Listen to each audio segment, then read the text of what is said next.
Hello, my name is Barry. I'd like to welcome you to a very interesting book review. I'm going to do this live stream and see how well this works.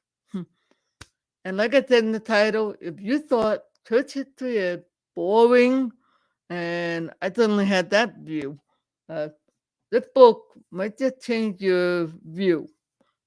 Here's and I'm going to give you a surprise. This guy wrote this book in plain language. Yeah, and a language for everyday person who's interested in our history as a Christian church and find out, well, wow, this is interesting. He wrote it in a language for the average person. Oh, and by the way, did I forget to mention this guy was actually a university professor of history, seminary, all that fun stuff? He had a desire that all Christians, regardless of their academic background, could would be able to sit down and read this book and like, wow, I really appreciate it. And some of the best thing is there is, and just so you know, I actually do. I don't know how well you can see on this Kindle. Yes, have the book, and there is an audiobook version of this. So for all you guys who will freak out if you see how many pages the print has, you're gonna thank me for telling you, get the audiobook. Oh, now here's another nice part. Let me get the table of content. With the, the content is actually broken down into in a few different parts in terms of the ages that each of the story occurs. And I do mean stories because he didn't write this as a textbook. No, this is not a textbook. This is written like someone said, let me tell a story of what's going on. I was actually finding his explanation of what was happening in the Middle Ages very interesting. It was like, wow, I didn't. So that's where some of these traditions that we got came from. I, I kind of wondered where some of this stuff came from. I didn't know that the early church Christians actually went to cemeteries to pray. No, not to do this grave soaking thing you might have heard. But the reason was is that the early church had a very different view of death. They believed that even though the body is dead, the soul is up in heaven, and it was a quiet place, I guess, that they could talk with the Lord and say, and perhaps uh, say hello to their friends who have passed on and looking forward. That was some of the things I found very remarkable. And I found also remarkable the things that they've gone through. And yes, Bruce does point out that some of the tortures and stuff, yes, they did, but it wasn't like constant onslaught. A lot of the persecution came as they were driven out of Israel and started spreading up into Rome. That's when the Romans started taking note, like, we think you might be a threat to our what we believe. And there were other issues. He thought Bruce covered some of the misinterpretations, which you'll find very interesting. And one is actually a surprise. Because the old Christian, we believed in one God, they look at it somehow, they thought the old Christian was somehow atheist. Yes, I kid you not. You're gonna have to read it for yourself. Oh. Now I actually read the third edition years back, and I can remember some of the stuff. And to be faithful, I had to review some of the passages from the book. I had to refresh my memory and the style.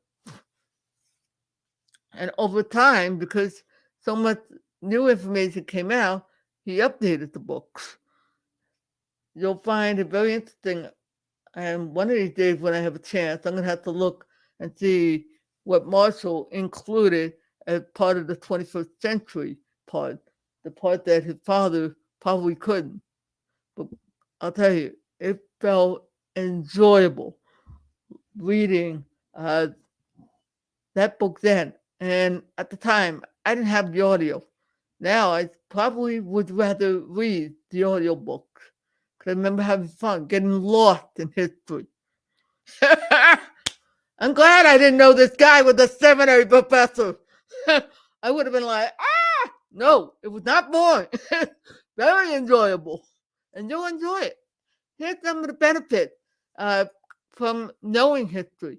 One, today we look at our circumstance and we say, oh, nobody, you might be surprised at what the early church has gone through and how some of the doctrines and everything were formed, and find out that we're not alone. This isn't as new as we might suppose. They've gone through some of this stuff and and then some. One, now I will take note of a critique I saw earlier and in my research of the latest edition. No, you're not going to find too much on the Christian mysticism like this. I forget her name, Teresa Ava. Or my apologies, and that no, he was more focused on on the history and everything else, even though it was. Now you might be wondering what's his. Well, he actually was a Baptist. Yeah, and he didn't go in attacking, rather said, "Hey, here's the fact. Here's what happened. Here, here's what with with the Catholic Christians of that time, which is very different than what you know today." Wow, he did that, and somebody who appreciates the Catholic background, I kind of appreciated the way he did that, diplomatic, fine. And let's get over for some Protestants, get over it. It's part of the history. We can learn something. Hey, oh, I said, how are you? Hope you're doing fine. Yeah, yes, I'm doing fine. Stopping by to say hello and listen you do your thing. Ha! Yes, I'm trying something a little new. I'm trying to see how reviewing a book, doing a live stream, might be a little more fun and perhaps get me sharing more. The challenge is in these reviews is that, okay, what's working? Oh well. And I'll also trying not to drive myself nuts. But thanks for coming by. But see, folks, that's the enjoyment. And I think I really recommend you do that, especially if you all are interested in getting some systematic stuff, all that. Get this book. You'll appreciate it. No, you don't have to read it all the way through. You can read different parts that's going to be interesting. Some of you are going to be interested in seeing how the Protestant Reformation. Others are going to have a different interest in the missionary stuff, which he does talk, and he actually touches on the difference between how the Catholic missionaries back in the days operated as opposed to the Protestants. Yes,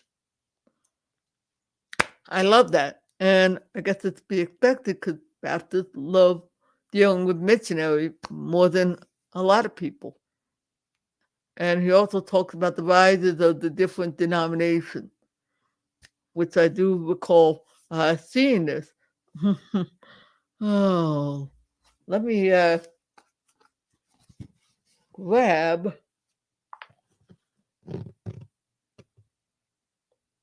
Oh, yes. And if you're interested, oh, yes, and I'm just looking real quick at the books. He, oh yes, he also does have a part, which he talks about Christianity in America. There's a chapter some of you guys will love is uh it's about yeah, hmm. Oh yeah, yeah.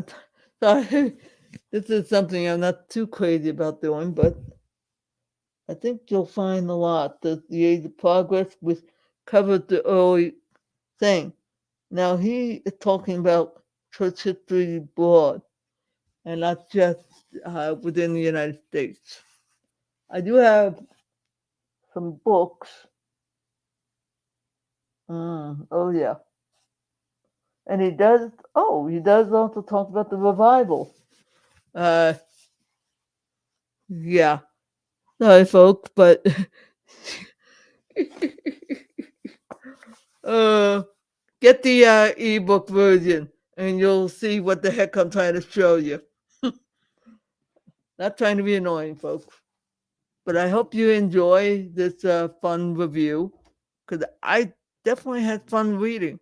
Now I'm thinking I better go and read it again, have some fun. Oh, all right. Hey, I want to thank you for your time. Hope you have a blessed day, and thank guys who showed up. Huh, and see you when I see ya.